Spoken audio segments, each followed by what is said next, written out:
Čaká, dobré ránko. Ako sa nám pokazilo počasie, začalo pršať.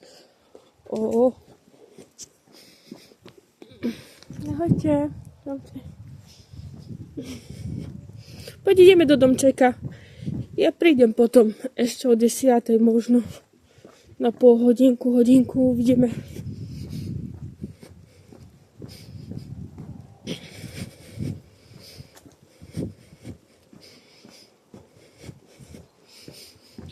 Nenesiem, bo dneska misku vedomo Boh zjedol. Povedol celú porciu. Takto opršaný bude pondelok. Ťa.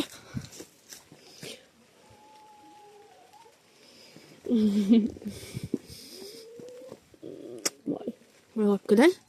Tak. Haciko, idem dávať sroviček dole v dolných zúbkov. Áno. Neviem, či ma potom vôbec poznáš. Ja bojím sa, že to sú len zuby. Idem ti ešte mňamky povyberať. Poď si schovať rýchlo.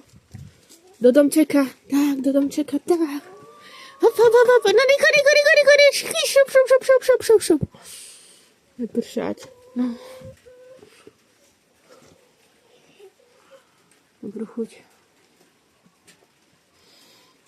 Idem si rýchlo zvať vetrovku. Pekný deň ti želám. Ahoj. Čau. Už si tu ponachádzal. Bože, ti ešte potom to si priniesiem. Čau, hači. Nebudem dneska dlho. Len do 4:00. Čau. Pofúchaj. A dobrý buď. Lapkáčik, môj pekný deň ti prajem. Ahojte, kamaráti.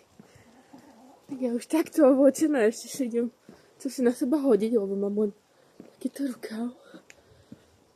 Kde som nezmrzla v tých Michalovciach. A tak co? Chcela som byť pekná. Dneska. Každý deň, ale dneska takto kúpaní v bárke. By sa mi dobre sedelo. Ja sa neskutočne bojím, keď idem tam. Hoci čo, ja som veľký strach chlaput. To sa Subaru týka. Ale nie to som chcela som vám popriať čo najkrajší deň. A Haciko vás tiež pozdravuje. A želáme vám úspešný začiatok do nového týždňa. Čaute.